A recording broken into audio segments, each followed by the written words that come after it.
എല്ലാവർക്കും പെരുന്നാൾ ആശംസകൾ. എല്ലാവരും ബിരിയാണിയൊക്കെ കഴിച്ചോ? ഞാൻ കഴിക്കാൻ പോവുകയാണ്. ഇത് അയൽപക്കത്തെ വീട്ടിൽ നിന്ന് കൊണ്ടുവന്നതാണ്. 2 വീടുകളിൽ നിന്ന് കൊണ്ടുവന്ന 2 തരം ബിരിയാണികളാണ്. ഇപ്പോൾ കഴിച്ച് നോക്കട്ടെ.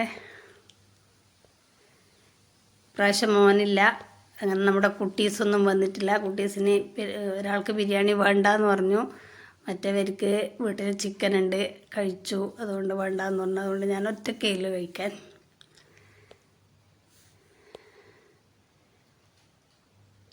എല്ലാ വർഷവും ഇങ്ങനെ നമുക്ക് ബിരിയാണി കിട്ടാറുണ്ട്. ഇതുപോലെ ബിരിയാണി കിട്ടുന്നവരുണ്ടെങ്കിൽ കമൻറ്റ് ചെയ്യണേ. പെരുന്നാൾ സ്നേഹം അനുഭവിക്കുന്നവർ.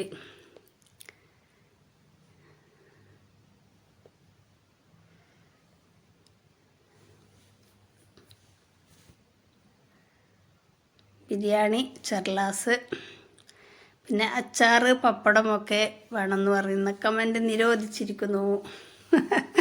അങ്ങനെയല്ല, എനിക്ക് അച്ചാറിനോടും പപ്പടത്തിനോടും തീരെ താല്പര്യം കുറവാണ്. പിന്നെ ഈ ചെർലാസും ബിരിയാണീൻ്റെ കൂടെ ഈ സാലഡും അത്ര ഇഷ്ടമൊന്നുമില്ല. സൈഡിലൂടെ വിളമ്പിയെന്നേ ഉള്ളൂ. എനിക്ക് ബിരിയാണി വെറുതെ കഴിക്കാനാണ് ഇഷ്ടം.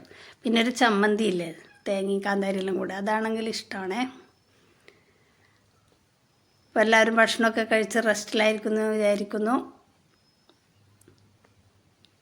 നല്ലൊരു ദിവസം ആശംസിച്ചുകൊണ്ട് ഞാൻ ബിരിയാണി കഴിക്കട്ടെ. അടിപൊളി ടേസ്റ്റായിരുന്നു. Thank you.